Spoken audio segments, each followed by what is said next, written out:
ശബരിമല വാർത്തകൾ നോക്കാം.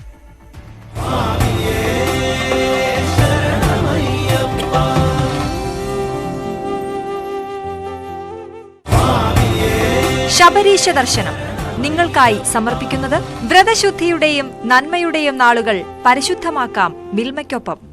മിൽമ, കേരളം കണികണ്ടുണരുന്ന നന്മ. നാളെ മണ്ഡലപൂജ നടക്കാനിരിക്കെ ശബരിമലയിൽ വൻ ഭക്തജന തിരക്ക്. ഇന്ന് രാവിലെയും ദർശനത്തിനായുള്ള തീർത്ഥാടകരുടെ ക്യൂ ശബരിപീഠം വരെ നീണ്ടുകിടക്കുകയാണ്. തങ്കയങ്കി ഘോഷയാത്ര എത്തുന്ന സാഹചര്യത്തിൽ 1 മണി മുതൽ 6 മണി വരെ പമ്പയിൽ നിന്ന് സന്നിധാനത്തേക്ക് തീർത്ഥാടകരെ കടത്തിവിടില്ല. വൈകിട്ട് 6:30 തങ്കയങ്കി ചാർത്തിയുള്ള മഹാദീപാരാധന. സന്നിധാനത്ത് ഇന്നലെ 18ാം പടി കയറിയത് 1 ലക്ഷത്തിന് മുകളിൽ തീർത്ഥാടകരാണ്. അതേസമയം ശബരിമലയിൽ നടവരവ് കുറഞ്ഞു. 39 ദിവസത്തെ നടവരവ് 204,30,76,704 രൂപയാണ്. കഴിഞ്ഞ തവണത്തേക്കാൾ 18,67,00,000 കുറവാണിത്. സി വി അനുമോദിന്റെ റിപ്പോർട്ടിലേക്ക്. മണ്ഡലപൂജയ്ക്കായി സന്നിധാനത്തെ ഒരുക്കങ്ങളെല്ലാം തന്നെ പൂർത്തിയായി. ഇന്ന് വൈകുന്നേരം 5 മണിയോടെ തങ്കയങ്കി ശരംകുത്തിയിലെത്തും. 6 മണിയോടെ സന്നിധാനത്തേക്ക് തങ്കയങ്കി കൊണ്ടുവരും. 6:30 തങ്കയങ്കി ചാർത്തിയുള്ള മഹാദീപാരാധന. അതേസമയം വലിയ ഒഴുക്കാണ് അയ്യപ്പന്മാരുടെ സന്നിധാനത്തേക്ക്. ഇന്നലെ 1 ലക്ഷത്തിലധികം അയ്യപ്പന്മാർ സന്നിധാനത്തെത്തി. ഇന്നും സമാനമായ തിരക്ക്. ഇന്ന് വിർച്വൽ ക്യൂ വഴിയുള്ള ദർശനം 60,000 പേർക്ക് മാത്രമായി നിയന്ത്രിച്ചിട്ടുണ്ടെങ്കിലും ഈ ദിവസം എത്തിച്ചേരാൻ കഴിയാത്ത അയ്യപ്പന്മാർ ഇന്നും എത്തിച്ചേരുന്ന സാഹചര്യത്തിൽ വലിയ തിരക്കായിരിക്കും ഉണ്ടാവുക. പമ്പ മുതൽ നിയന്ത്രണങ്ങളുണ്ട്. ഇപ്പോൾ വലിയ ഒരു നിര അയ്യപ്പന്മാരുടെ ദർശനത്തിനായുള്ള നിര മരക്കൂട്ടത്തിനും താഴെ എത്തിയിട്ടുണ്ട് എന്നാണ് അറിയുന്നത്. ഇന്ന് വൈകുന്നേരം 5 മണിക്കാണ് സന്നിധാന ശ്രീകോവിൽ തുറക്കുക. കാരണം സാധാരണ 3 മണിക്കുള്ളത് ഇന്ന് വൈകുന്നേരം 5 മണിക്കാണ് തുറക്കുക. 2 മണിക്കൂർ ദർശനത്തിന് സമയം കുറവായിരിക്കും ഉണ്ടാവുക. അതുപോലെ തന്നെ നാളെ ആണ് മണ്ഡലപൂജ. രാവിലെ 9:45 വരെ മാത്രമാണ് നെയ്യഭിഷേകത്തിനുള്ള അവസരമുള്ളത്. വലിയ തിരക്ക് മുന്നിൽ കണ്ടുള്ള ക്രമീകരണങ്ങൾ പോലീസിന്റെ ഭാഗത്തും നടക്കുന്നുണ്ട്. അതേസമയം ദേവസ്വം ബോർഡ് പ്രസിഡന്റ് കഴിഞ്ഞ 39 ദിവസത്തെ നട വരുമാന വിവരങ്ങൾ വാർത്താ സമ്മേളനത്തിൽ വ്യക്തമാക്കി.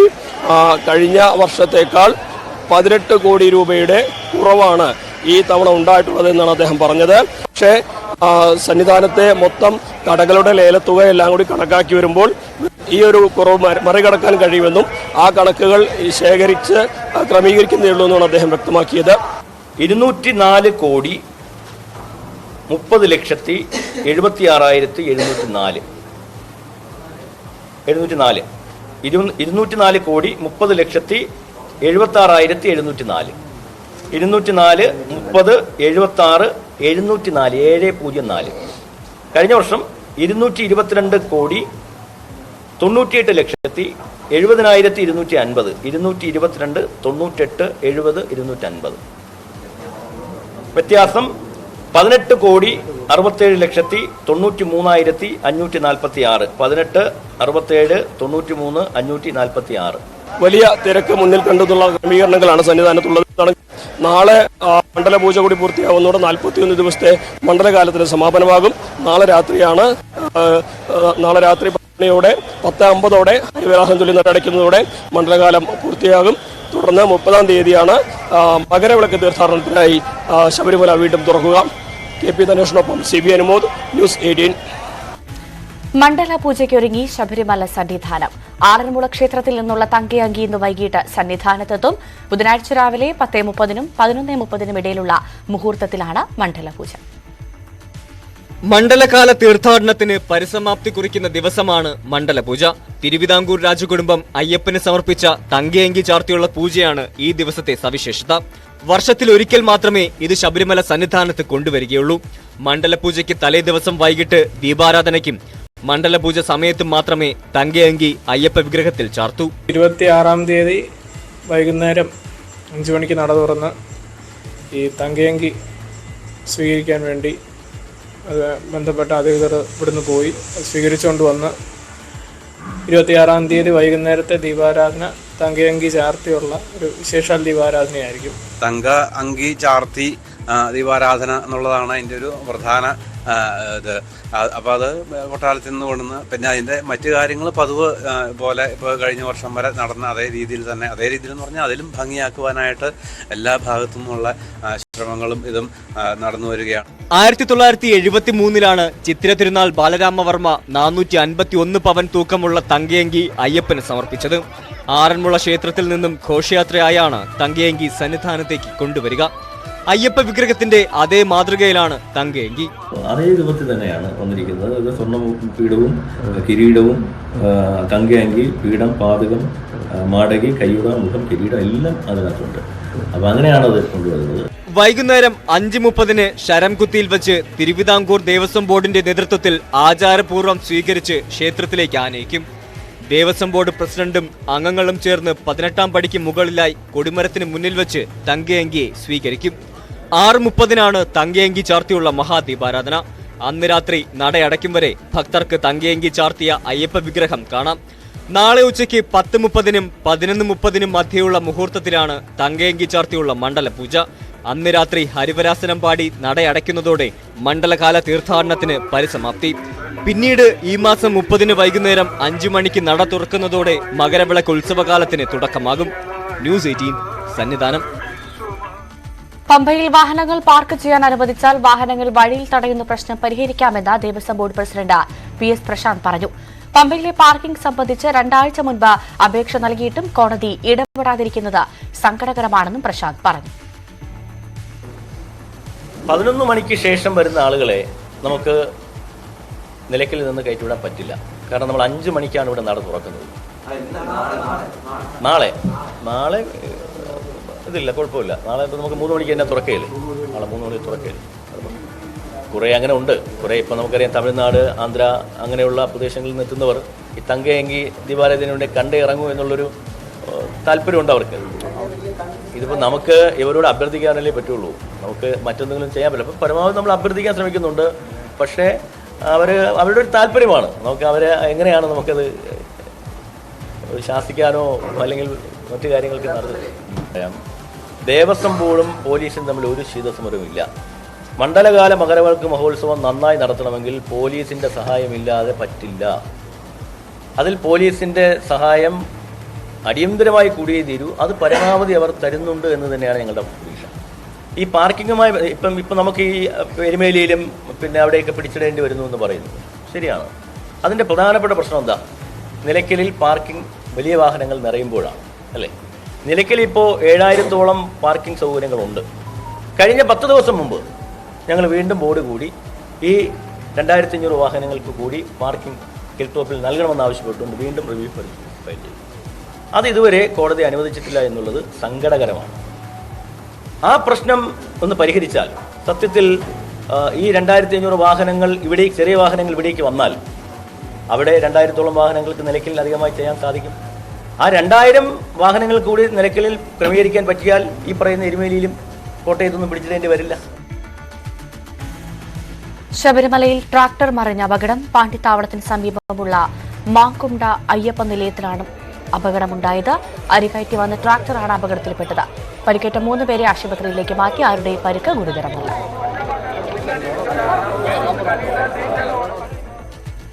കല്ലും മുള്ളും ചവിട്ടി അയ്യനെ കാണാൻ കാനനപാതയിലൂടെ കാൽനടയായി എത്തുന്ന തീർത്ഥാടകർ നിരവധിയാണ്. ഇതര സംസ്ഥാന തീർത്ഥാടകരാണ് ഇത്തരത്തിൽ കിലോമീറ്റർ താണ്ടി കാൽനടയായി പരമ്പരാഗത പാതയിലൂടെ നടന്ന് ദിവസവും സന്നിധാനത്തെത്തുന്നത്. ശബരിമലയിൽ തിരക്ക് വർദ്ധിക്കുമ്പോഴും കാനനപാതയിലൂടെയുള്ള തീർത്ഥാടകരുടെ എണ്ണത്തിൽ കുറവില്ല. കഠിന വ്രതമനുഷ്ഠിച്ച് കല്ലും മുള്ളും ചവിട്ടി നടന്നാണ് ഓരോ അയ്യപ്പഭക്തന്റെ യാത്ര. തമിഴ്നാട് ഉൾപ്പെടെയുള്ള ഇതര സംസ്ഥാനങ്ങളിൽ നിന്നുള്ളവരാണ് കാൽനടയായി അയ്യനെ കാണാനെത്തുന്നത്. മനസ്സും ശരീരവും അയ്യനിൽ അർപ്പിച്ചുള്ള യാത്രയിലെ ദുരിതങ്ങൾ ഇവർ സ്വയം മറക്കുകയാണ്. காட்டுக்குள்ள யாத்திரை ஐயப்பனை தேடி வர்றதுனால எந்த கஷ்டமும் பெருசாக தெரியறது கிடையாது. அதனால அதை எந்த கஷ்டம் இருந்தாலும் சந்தோஷமா ஏற்றுக்கிட்டு ஐயப்பனை பார்க்கக்காண்டி പദയാത്രയാണ് വന്നിട്ട് இருக்கும். ഇടത്താവളങ്ങളിൽ വിശ്രമിച്ചും സ്വയം ഭക്ഷണം തയ്യാറാക്കി കഴിച്ചുമാണ് യാത്ര. ഓരോ ചെറു സംഘങ്ങളിലും 20 മുതൽ 30 വരെയുള്ള തീർത്ഥാടകരുണ്ടാകും. 10 മുതൽ 1 മാസം വരെ നടന്ന് സന്നിധാനത്തെത്തുന്നവരുമുണ്ട്. തമിഴ്നാട്ടിൽ നിന്നുള്ള തീർത്ഥാടകർ ഉൾപ്പെടെയുള്ളവർ അച്ചൻകോവിൽ, കല്ലേരി, കോന്നി വഴിയുള്ള കാനനപാതയിലൂടെ നടന്നാണ് സന്നിധാനത്തെത്തുന്നത്. മകരവിളക്ക് ദർശനത്തിനാണ് ഇവരിൽ പലരും കാൽനടയായി എത്തുന്നത്. ന്യൂസ് 18 പത്തനംതിട്ട. കേരളത്തിന്റെ രാഷ്ട്രീയ ചരിത്രത്തിൽ ഒരു മുഖ്യമന്ത്രി പ്രതിപക്ഷ സമരത്തോട് നടത്തിയ ഏറ്റവും വലിയ പരിഹാസം. ഇത് കേരളത്തിലെ ജനങ്ങളുടെ സാമാന്യ യുക്തിയെ ചോദ്യം ചെയ്യുന്ന ഒന്നാണ്. സമരങ്ങളോടുള്ള അസഹിഷ്ണുതയാണ് മുഖ്യമന്ത്രി ഇതിലൂടെ പ്രകടിപ്പിച്ചത്. യഥാർത്ഥത്തിൽ കോഴിക്കോട് യൂത്ത് കോൺഗ്രസ് പ്രവർത്തകരെ കഴുത്ത് ഞെരിച്ച് കൊല്ലാൻ ശ്രമിച്ച പോലീസ് ഉദ്യോഗസ്ഥനും നിയമവിരുദ്ധമായി KSU പ്രവർത്തകരെ തല്ലിച്ചതച്ച മുഖ്യമന്ത്രിയുടെ ഗൺമാനുമൊക്കെയാണ് ഗുഡ് സർവീസ് എൻട്രി കൊടുക്കാൻ പോകുന്നത്. എത്ര ക്രൂരമായ പരിഹാസമാണ് ഒരു പ്രതിപക്ഷ സമരത്തോട് കാണിക്കുന്നത്. സമരങ്ങളിലൂടെ വളർന്നു വന്നതാണ് കമ്മ്യൂണിസ്റ്റ് പാർട്ടി എന്ന് പറയുന്ന ആ കമ്മ്യൂണിസ്റ്റ് പാർട്ടിയുടെ നേതാവിന് സമരങ്ങളോടുള്ള അസഹിഷ്ണുതയും അതിനോടുള്ള വെറുപ്പുമാണ് ഇപ്പം ഇതിലൂടെ പ്രകടമാകുന്നത്. കേരള ചരിത്രത്തിലെ ഏറ്റവും ക്രൂരമായ പരിഹാസമാണിത്. ഈ കൂട്ടത്തിൽ ഗുഡ് സർവീസ് എൻട്രി കൊടുക്കുന്ന കൂട്ടത്തിൽ പോലീസുകാരോട് പോയി, പോലീസ് ഉദ്യോഗസ്ഥരോട് പോയി കക്കൂസ് കഴുകാൻ പറഞ്ഞ SFI സംസ്ഥാന സെക്രട്ടറി പറഞ്ഞപ്പോൾ അത് നോക്കി നിന്ന് ചിരിച്ച് അവനെ ഒക്കത്തെടുത്തുകൊണ്ട് പോയ പോലീസ് ഉദ്യോഗസ്ഥരും കൂടി ഒരു ഗുഡ് സർവീസ് എൻട്രി കൊടുക്കണം. അത് നോക്കി ചിരിച്ചുകൊണ്ടിരുന്നല്ലോ. വേറൊരു ഉദ്യോഗസ്ഥനോട് പോയി കക്കൂസ് കഴുകാൻ SFIയുടെ സംസ്ഥാന സെക്രട്ടറി പറഞ്ഞപ്പോൾ അത് നോക്കി ചിരിച്ചുകൊണ്ട് നിൽക്കുകയും അവനെ തോളിലേറ്റി ഒക്കത്തെടുത്ത് കൊണ്ടുപോവുകയും ചെയ്ത ആ ഉദ്യോഗസ്ഥന് കൊടുക്കണ്ടേ ഗുഡ് സർവീസ് എൻട്രി? ചാലക്കുടിയിൽ പോലീസ് ജീപ്പിന്റെ മീതെ കയറി DYFIയുടെ ബ്ലോക്ക് പ്രസിഡന്റ് SI ഇരിക്കുന്ന പോലീസ് ജീപ്പ് മോളിൽ കയറി ഇരുമ്പുപൊടി കൊണ്ട് തല്ലി തകർത്തപ്പോൾ അയാളെ അറസ്റ്റ് ചെയ്തവരുടെ കൂട്ടത്തിൽ നിന്ന് ഏരിയ സെക്രട്ടറി വന്ന് മോചിപ്പിച്ചു കൊണ്ടുപോയി. അത് നോക്കി നിന്ന പോലീസ് ഉദ്യോഗസ്ഥരും ഗുഡ് സർവീസ് എൻട്രി കൊടുക്കണം തീർച്ചയായിട്ടും. കാരണം അവർക്കൊക്കെയാണ് ഗുഡ് സർവീസ് എൻട്രി കൊടുക്കേണ്ടത്. നാട്ടിലെ ക്രിമിനലുകളെ മുഴുവൻ തെരുവിലിറക്കിയിട്ടാണ്. ആ ക്രിമിനലുകളോടൊപ്പമാണ് അറിയപ്പെടുന്ന ജില്ലാ പോലീസ് സൂപ്രണ്ടുമാർ കാപ്പ പ്രകാരം അകത്തിടണം എന്ന് ശുപാർശ ചെയ്ത ഗുണ്ടകളെ അകമ്പടി സേവിച്ചാണ്, ആ ഗുണ്ടകളുടെ അകമ്പടിയായിട്ടാണ് കേരളത്തിലെ മുഖ്യമന്ത്രി പോയത്. അത് കേരളത്തിലെ മയക്കുമരുന്ന് മാഫിയയ്ക്കും ഗുണ്ടാ സംഘങ്ങൾക്കും CPM കൊടുക്കുന്ന, ഗവൺമെന്റ് കൊടുക്കുന്ന പൊളിറ്റിക്കൽ പേട്രേജ് കൂടിയായിരുന്നു അത് സത്യത്തിൽ. അപ്പൊ ഈ പരിഹാസത്തിനൊക്കെ ജനങ്ങളുടെ ഭാഗത്തു നിന്ന് ശക്തമായ തിരിച്ചടി ഉണ്ടാകും. ഞങ്ങളും സമരരംഗത്താണ്. ഈ കുട്ടികളെ മുഴുവൻ ക്രൂരമായി തല്ലിച്ചതച്ച ക്രിമിനലുകൾക്കെതിരായി, പോലീസ് ഉദ്യോഗസ്ഥന്മാർക്കെതിരായി ശക്തമായ നടപടികൾ സ്വീകരിച്ചില്ലെങ്കിൽ കോൺഗ്രസും UDFും കടുത്ത സമര പരമ്പരകളിലേക്ക് ഞങ്ങൾ നീങ്ങുകയാണ്. ഈ BJPക്ക് ഉണ്ടാകുന്ന പ്രയാസങ്ങൾ പ്രകടിപ്പിക്കുന്ന VD സതീശനാണെന്നാണ് മുഖ്യമന്ത്രി പറയുന്നത്. മറ്റൊന്ന് 4 വോട്ടിന് വേണ്ടി കോൺഗ്രസ് എന്ത് രാഷ്ട്രീയ ചരിത്രം കാണിക്കുന്നു എന്നൊരു പരാമർശം കഴിഞ്ഞ മുഖ്യമന്ത്രിയുടെ പറയുന്നതിന് വല്ല പരസ്പര ബന്ധമുണ്ടോ? മുഖ്യമന്ത്രി പറയുന്നതിന് എന്താ പരസ്പര ബന്ധം? BJPയുമായി ഒത്തുചേർന്ന് SNC ലാവ്ലിൻ കേസിൽ നിന്ന് രക്ഷപ്പെടാൻ വേണ്ടി കഴിഞ്ഞ എത്രയോ വർഷമായി നടത്തുന്ന സമരം 38 പ്രാവശ്യമാണ് SNC ലാവ്ലിൻ കേസ് മാറ്റിവെച്ചത്. അതെടുക്കുമ്പോൾ CBI വക്കീൽ വരാത്തതെന്താ? കേന്ദ്ര സർക്കാരിന്റെ വക്കീൽ വരാത്തതെന്താ? നിങ്ങളല്ലേ സൗഹൃദം? മുഖ്യമന്ത്രിയും ഞാനും തമ്മിൽ ഏറ്റുമുട്ടിയപ്പോൾ മുഖ്യമന്ത്രിയുടെ സഹായത്തിനെത്തിയത് BJPയുടെ സംസ്ഥാന പ്രസിഡന്റാണ്. മുഖ്യമന്ത്രിയുടെ അതേ വാക്കുപയോഗിച്ചുകൊണ്ടാണ് മുഖ്യമന്ത്രിയുടെ മരുമോൻ മന്ത്രി സംസാരിച്ച അതേ വാചകങ്ങൾ ഉപയോഗിച്ചാണ് BJP സംസ്ഥാന പ്രസിഡന്റ് എന്നെ കടന്നാക്രമിച്ചത്. ഇപ്പോൾ ഒരുമിച്ച കാരണം പരസ്പരം സഹായിക്കുകയാണ്. ഒരാളെ SNC ലാവ്ലിൻ കേസിൽ നിന്ന് രക്ഷപ്പെടാൻ, മറ്റൊരാളെ കുഴൽപ്പണ കേസിൽ നിന്ന് രക്ഷപ്പെടാനും വേണ്ടി പരസ്പരം അവരുമായിട്ട് ഒത്തുചേർന്ന് നിൽക്കുകയാണ്. BJPയെ സന്തോഷിപ്പിക്കാൻ വേണ്ടി ഇന്ത്യ മുന്നണിയിലേക്ക് CPM പ്രതിനിധിയെ അയക്കരുതെന്ന് വാശി പിടിച്ച മുഖ്യമന്ത്രിയാണ്. എന്നിട്ട് അദ്ദേഹത്തിന്റെ സ്വഭാവമൊന്നും ഞങ്ങൾക്കില്ല. ഞങ്ങൾ ദേശീയ തലത്തിലും സംസ്ഥാന തലത്തിലും BJPയുമായി ഏറ്റുമുട്ടുകയാണ്. BJPക്ക് സ്പേസ് ഉണ്ടാകാതിരിക്കുന്നത് ഞങ്ങളുടെ പ്രതിപക്ഷം സജീവമായതുകൊണ്ടാണ്. BJPക്ക് സ്പേസ് ഇല്ലാത്തത് കേരളം.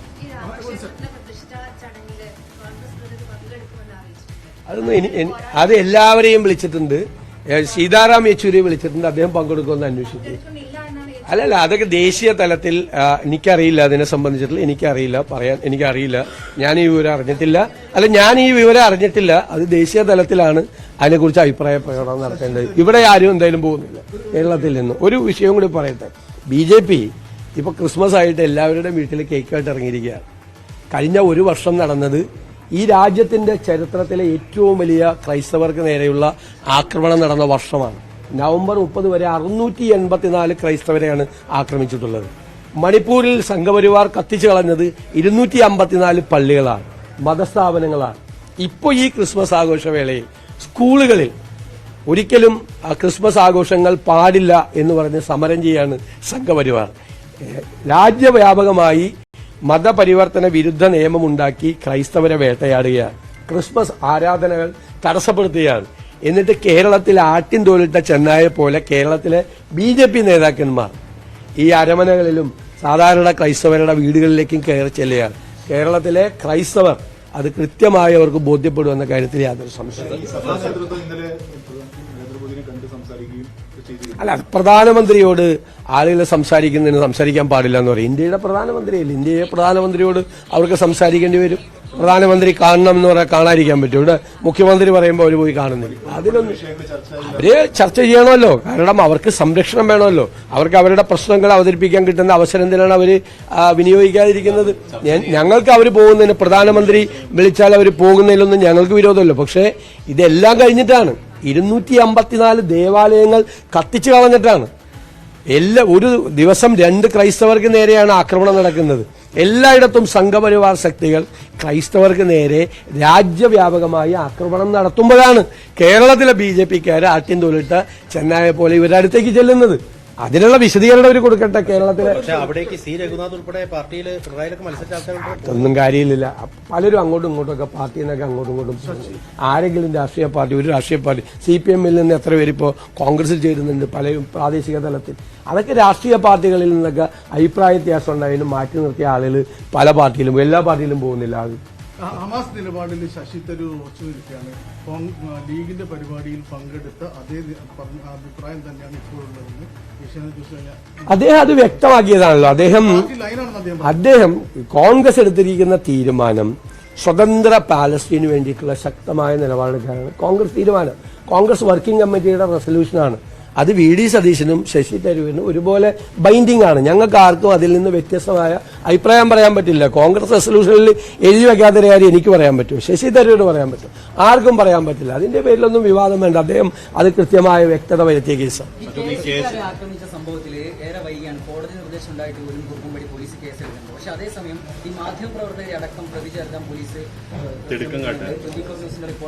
നിങ്ങൾക്കറിയാലോ, ഞാനന്ന് ഈ ഷൂ എറിഞ്ഞവർക്കെതിരായിട്ട് വധശ്രമത്തിന് കേസെടുത്തപ്പോൾ അന്ന് രാവിലെ പരിഹസിച്ചല്ലേ, കേരളത്തിന്റെ പോലീസിന് ഇത്രയും പരിഹാസ്യമാക്കരുത് പറഞ്ഞല്ലേ. കോടതിയിൽ നിന്ന് കിട്ടിയല്ലോ, അവർക്ക് ജാമ്യം കൊടുത്തല്ലോ. പക്ഷേ വനിതാ പത്രപ്രവർത്തകർക്കെതിരായിട്ട് കേസെടുത്തു. മാധ്യമങ്ങളെ ഭയപ്പെടുത്താൻ നോക്കുകയാണ്, എല്ലാവരെയും ഭയപ്പെടുത്താൻ നോക്കുകയാണ്, വിമർശിക്കുന്നവരെ ഭയപ്പെടുത്താൻ നോക്കുകയാണ്. അസഹിഷ്ണുതയാണ് മുഖ്യമന്ത്രിയുടെ മുഖമുദ്ര. മുഖ്യമന്ത്രി ആണോ എന്ന് എനിക്ക് തോന്നുന്നില്ല. കാരണം രാഷ്ട്രീയ പാരമ്പര്യവും അനുഭവജ്ഞാനവുമുള്ള ഒരാൾ ഇതുപോലെ ഭരണ സ്ഥാനത്ത്, അധികാര സ്ഥാനത്ത് ഇരുന്നിട്ട് ഇതുപോലെ പെരുമാറുമെന്ന് ഞാൻ കരുതുന്നില്ല. മുഖ്യമന്ത്രിയുടെ ഓഫീസ് നിയന്ത്രിക്കുന്നത് ഒരു ഉപജാപക സംഘമാണ്. അവരുടെ സമനില തെറ്റിയിരിക്കുകയാണ്. അവരാണിത്. അവരുടെ അഹങ്കാരവും ധാർഷ്ട്യവും ധിക്കാരവുമാണ് കേരളത്തെ ഈ സ്ഥിതിയിൽ കലാപഭൂമിയാക്കി മാറ്റിയത്. പരിഹാസ്യമായി ഈ നവകേരള സദസ്സ് നടത്തി 44 ദിവസം ഒരു പാവപ്പെട്ടവന്റെ കണ്ണീര് പോലും തുറക്കാൻ കഴിയാതെ, ഒരു ഔട്ട്കമില്ലാതെ, ഒരു റിസൾട്ട് ഇല്ലാതെ നാട്ടുകാരുടെ ചെലവിൽ ഇലക്ഷൻ പ്രചരണം നടത്തി തിരിച്ചു വന്നിരിക്കുക. എല്ലാ സ്റ്റേജിലും വെച്ച് പ്രതിപക്ഷത്തിനെതിരായി രൂക്ഷമായ ആക്രമണമാണ്. ഞങ്ങളൊക്കെ കൊടുക്കുന്ന നികുതി കൂടി ഉപയോഗിച്ചുകൊണ്ടാണ് ഈ പരിപാടി നടത്തിയത്. നാട്ടിലെ ഉദ്യോഗസ്ഥന്മാരെ കൊണ്ട് കള്ളപ്പിരിവ് നടത്തിയിട്ടാണ് ഈ പരിപാടി നടത്തിയത്. അല്ല, ഞങ്ങൾ എങ്ങനെയാണ് ഇവരുടെ കൂടെ പോകുന്നത്? ഈ കൂടെ പോയവർക്കൊക്കെ കിട്ടിയല്ലോ നന്നായിട്ട്. LDFന്റെ MLAക്കും MP-ക്കും കിട്ടിയല്ലോ. ഞങ്ങളുടെ MLAമാരും MP-മാരും എന്തിനാണ് പോയി ഇതിന്റെ അകത്ത് വഷളാവണത്? അവർ പ്രതിപക്ഷത്തിനെതിരായ വിമർശനമാണ്. LDFന്റെ തെരഞ്ഞെടുപ്പ് ക്യാമ്പയിന് ഞങ്ങൾ പങ്കെടുക്കേണ്ട കാര്യമില്ല. ഞങ്ങൾ എങ്ങനെയാണ് ഗണേഷ് കുമാറിന്റെ സത്യപ്രതിജ്ഞാ ചടങ്ങിൽ പങ്കെടുക്കുന്നത്? ഞങ്ങളുടെ പ്രിയങ്കരനായ നാടിന്റെ നേതാവ് ഉമ്മൻചാണ്ടിയെ അപകീർത്തിപ്പെടുത്താൻ ഗൂഢാലോചന നടത്തിയെന്ന് വിചാരണ നേരിടുന്ന ഒരാളുടെ സത്യപ്രതിജ്ഞയ്ക്ക് ഞങ്ങൾ പോയിരുന്നത് ഞങ്ങൾ അപഹാസ്യരാണ്. അതാണ് ഞങ്ങളുടെ ചോദ്യം. അതാണ്. അത് മുഖ്യമന്ത്രിയോടുള്ള ഞങ്ങളുടെ ചോദ്യം. മുഖ്യമന്ത്രി പറയുന്നില്ല. ഞാൻ ചോദിക്കുന്നത്, കേരളത്തിലെ ഏതെങ്കിലും ഒരു പാവപ്പെട്ടവന്റെ സങ്കടം മാറ്റാൻ പറ്റിയോ? നാട്ടുകാരുടെ ചെലവിൽ തെരഞ്ഞെടുപ്പ് പ്രചരണം നടത്തി പരിഹാസ്യമായി മുഖ്യമന്ത്രി നിൽക്കുകയാണ്. കേരളത്തിന്റെ ഖജനാവ് താഴിട്ട് പൂട്ടിയിട്ടാണ് ഇവരെ 44 ദിവസം നടന്നത്. ആ ധനമന്ത്രിയെ പോലും തിരുവനന്തപുരത്തേക്ക് വിടാതെ കരുതൽ തടങ്കലിൽ വെച്ചിട്ടാണ് 44 ദിവസം, മന്ത്രിമാരെ കരുതൽ തടങ്കലിൽ വെച്ചിട്ടാണ് ഇവർ 44 ദിവസം പരിപാടി നടത്തിയത്. എന്തു ഷോയായിരുന്നു.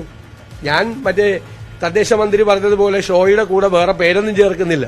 യഥാർത്ഥത്തിൽ എന്ത് ഷോയായിരുന്നു ഇത്. യഥാർത്ഥത്തിൽ ഈ ആർഭാട സദസ് ജനങ്ങളുടെ മുന്നിൽ അല്ല, അത് ഞാൻ പറഞ്ഞല്ലോ.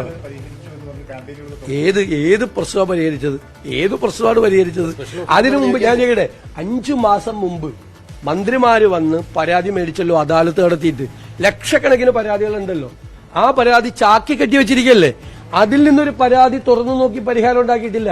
അപ്പോഴാണ് 5 മാസം കഴിഞ്ഞ് വീണ്ടും പരാതി മേടിക്കാൻ പോകുന്നത്. ഇപ്പോഴും മറുപടി കിട്ടുന്നുണ്ടല്ലോ ആളുകൾക്ക്. ഇതിൽ മറുപടി കിട്ടുന്നുണ്ട് ആളുകൾക്ക്. അതായത് 25 പ്രാവശ്യം പഞ്ചായത്ത് സെക്രട്ടറിയെ നമ്പറിട്ട് കാണാൻ പോയ ഒരാൾക്ക്, നടക്കാത്ത ആൾക്ക് നവകേരള സദസ്സിൽ പരാതി കൊടുത്തപ്പോൾ പഞ്ചായത്ത് സെക്രട്ടറിയെ കാണാൻ വേണ്ടി മറുപടി അയക്കുന്നുണ്ട്. ആ മറുപടിയൊക്കെ ഈ സ്റ്റീരിയോ ടൈപ്പ് മറുപടികൾ അടിച്ചു വെച്ചിരിക്കുകയാണ് കൊടുക്കാൻ വേണ്ടിയിട്ട്. ആ മറുപടിയാണ് കിട്ടുന്നത്. നയാ പൈസ കയ്യിലില്ലല്ലോ. നയാ പൈസ നാട് മുടിപ്പിച്ച് മുച്ചൂടും മുടിപ്പിച്ച് ഖജനാവ് അക്ഷരാർത്ഥത്തിൽ താഴ്ത്തു പൂട്ടിട്ടല്ലേ നടക്കുന്നത്. എന്നിട്ട് ഏത് പരിപാടി നടത്താനാണ്?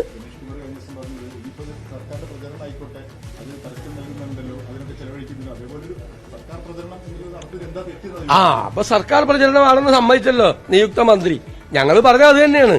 ഞാൻ നിങ്ങളോട് ചോദിക്കട്ടെ, 44 ദിവസം മുമ്പ് ഈ പരിപാടി തുടങ്ങുമ്പോൾ ഇതൊരു അശ്ലീല നാടകമാണ്. ഇത് നാട്ടുകാരുടെ ചെലവിൽ നടത്തുന്ന തെരഞ്ഞെടുപ്പ് പ്രചരണമാണ്.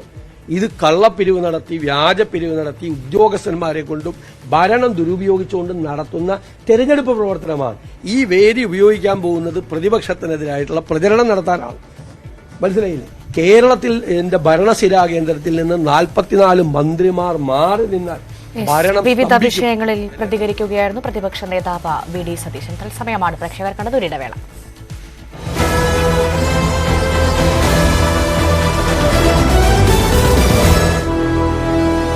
പൊൻകതിർ പുട്ട് സോഫ്റ്റ് ആകാൻ വിശേഷാൽ ദീപാരാധനയായിരിക്കും. തങ്ക അങ്കി ചാർത്തി ദീപാരാധന എന്നുള്ളതാണ് അതിൻ്റെ ഒരു പ്രധാന ഇത്.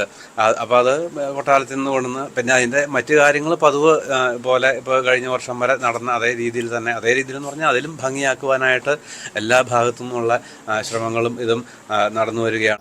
1973 ചിത്തിര തിരുനാൾ ബാലരാമവർമ്മ 451 പവൻ തൂക്കമുള്ള തങ്കയങ്കി അയ്യപ്പന് സമർപ്പിച്ചത്. ആറന്മുള ക്ഷേത്രത്തിൽ നിന്നും ഘോഷയാത്രയായാണ് തങ്കയങ്കി സന്നിധാനത്തേക്ക് കൊണ്ടുവരിക. അയ്യപ്പ വിഗ്രഹത്തിന്റെ അതേ മാതൃകയിലാണ് തങ്കയങ്കി. അതേ രൂപത്തിൽ തന്നെയാണ് വന്നിരിക്കുന്നത്. ഇത് സ്വർണ്ണ പീഠവും കിരീടവും തങ്കയങ്കി, പീഠം, പാതകം, മാടകി, കയ്യുറ, മുഖം, കിരീടം എല്ലാം അതിനകത്തുണ്ട്. അപ്പൊ അങ്ങനെയാണ് അത് കൊണ്ടുവരുന്നത്. വൈകുന്നേരം 5:30 ശരം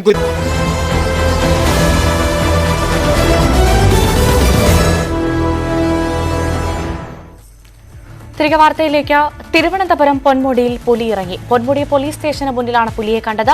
സ്റ്റേഷന് മുന്നിലൂടെ പുലി സമീപത്തെ കാട്ടിലേക്ക് മറഞ്ഞു. ഇന്നലെ രാത്രിയാണ് 8 മണിയോടുകൂടി പുലി ഇറങ്ങിയത്. വനംവകുപ്പ് നിരീക്ഷണം ശക്തമാക്കിയിട്ടുണ്ട്. കോതമംഗലം കുട്ടമ്പുഴ പഞ്ചായത്തിലെ 1-ാം പാറയിൽ സ്വകാര്യ വ്യക്തികളുടെ കൃഷിയിടത്തിൽ കാട്ടാന. മണിക്കൂറുകളോളം പരിഭ്രാന്തി സൃഷ്ടിച്ച കാട്ടാനയെ വനംവകുപ്പ് ഉദ്യോഗസ്ഥരും നാട്ടുകാരും ചേർന്ന് കാട്ടിലേക്ക് തുരത്തി.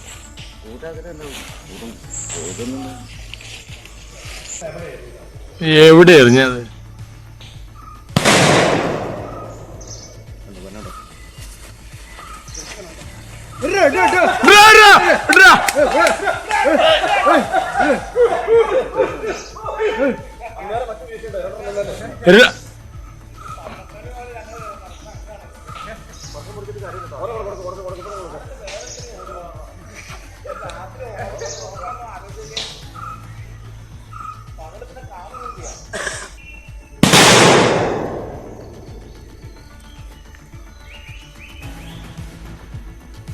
വയനാട് വാഗേരി സിസിയിൽ പശുവിനെ ആക്രമിച്ച കടുവയ്ക്കായി മേഖലയിൽ വനംവകുപ്പ് കൂട് സ്ഥാപിച്ചു. ഞാറക്കാട്ടിൽ സുരേന്ദ്രന്റെ തൊഴുത്തിന് സമീപമാണ് ഇന്നലെ വൈകുന്നേരം കൂട് സ്ഥാപിച്ചത്. ഇന്നലെയും പ്രദേശത്ത് വീണ്ടും കടുവയെത്തിയതോടെ കടുത്ത ഭീതിയിലാണ് പ്രദേശവാസികൾ. ക്രിസ്മസ് പിറ്റേന്നൊരു സർപ്രൈസ് കാഴ്ചയിലേക്കാണ് ഉത്തർപ്രദേശിലെ അത്കോന ഗ്രാമം ഉണർന്നത്. വനത്തിൽ നിന്ന് ഗ്രാമത്തിലെത്തിയ ഒരു പുലി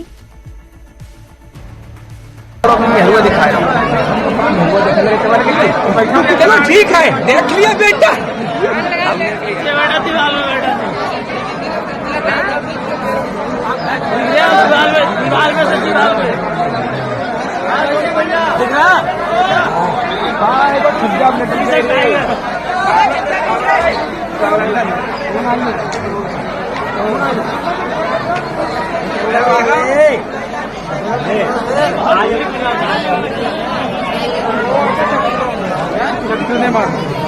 की ना की तरह पंकज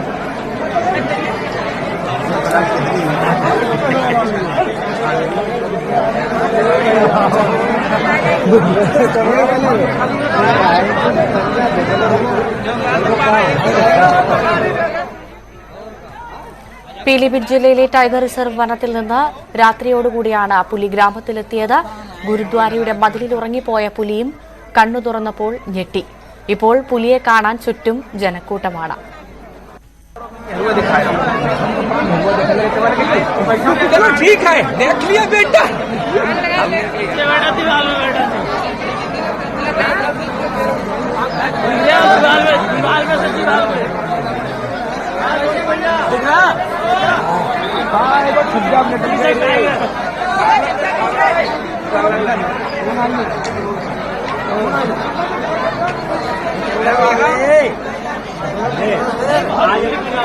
പ്രദേശത്ത് വലകെട്ടി വനം വകുപ്പ് സുരക്ഷാ വലയം തീർത്തിട്ടുണ്ട്.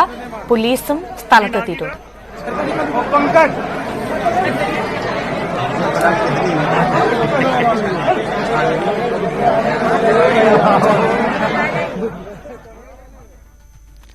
ഏഴിമല നാവിക അക്കാദമിയിൽ അതിക്രമിച്ചു കയറാൻ ശ്രമിച്ച കശ്മീർ സ്വദേശി അറസ്റ്റിൽ. ജമ്മു കശ്മീർ ബാരാമുള്ള സ്വദേശി മുഹമ്മദ് മുർത്താസാണ് അറസ്റ്റിലായത്. നാവിക അക്കാദമിക്ക് സമീപമെത്തിയ അയാൾ ഗേറ്റ് വഴി അതിക്രമിച്ചു കയറാൻ ശ്രമിക്കുകയായിരുന്നു. സുരക്ഷാ ഉദ്യോഗസ്ഥർ പിടികൂടിയ മുർത്താസിനെ പയ്യന്നൂർ പോലീസ് സ്ഥലത്തെത്തി കസ്റ്റഡിയിലെടുത്തു. കോടതി ഇയാളെ 14 ദിവസത്തേക്ക് റിമാൻഡ് ചെയ്തു. ഇയാളെക്കുറിച്ച് കൂടുതൽ അന്വേഷിച്ചു വരികയാണ്. ന്യൂസ് റൂം ലൈവ് പൂർണ്ണമാകുന്നു. നമസ്കാരം.